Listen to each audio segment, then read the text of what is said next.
3,00,000 କୋଟି ଟଙ୍କାର ଶିଳ୍ପ ଓଡିଶା ପଳେଇ ଆସିବ। ଆଉ ଯେତିକି ଲୋକ ନିଯୁକ୍ତ କହିଲେଣି ଆଉ ଓଡିଶାରେ କେହି ବାକି ରହିବେନି। ଆଇନ ତାହେଲେ କୁଆଡେ ଗଲା? ବେକାର ସେ ଧନ୍ଦାରେ ନ ବସି ତମେ ଆଇନ ଶୃଙ୍ଖଳା ଦେଖ।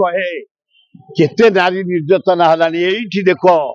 ଏଇଠି ମାନେ ଧଉଳି ପାହାଡ। ମୋହନ ମାଝିକି ଦେଖିଲେ ମୁଁ ଏଇ କଥା ଆଗ କହିବି। ତମେ ସେ ଇଣ୍ଡଷ୍ଟ୍ରି ଫିଲ୍ଡ ତେବେ କାହିଁ ମିଛରେ ଦୌଡୁଛ ସେଗୁଡା ବେକାର କଥା ଗୁଡା। ଏତେ 1,000 କୋଟି ଓ ବୋପା। ନବୀନ ପଟ୍ଟନାୟକ 5 ବର୍ଷ ବୁଲିଲା, ଚାରିଆଡେ ଖାଲି ପଇସା ଗୁଡାକ ବରବତ କଲା।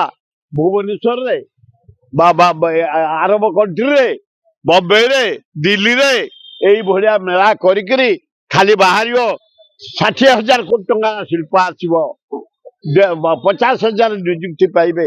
ଇଏ ଯେତିକି ଘୋଷଣା କଲେଣି ମୋହନ ମାଝି ତାଙ୍କ ଭିତରେ ହାରାହାରି ବୋଧେ 3,00,000 କୋଟି ଟଙ୍କାର ଶିଳ୍ପ ଓଡିଶା ପଳେଇ ଆସିବ।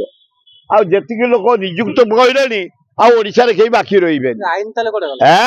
ବେକାର ସେ ଧନ୍ଦାରେ ନ ବସି ତମେ ଆଇନ ଶୃଙ୍ଖଳା ଦେଖ।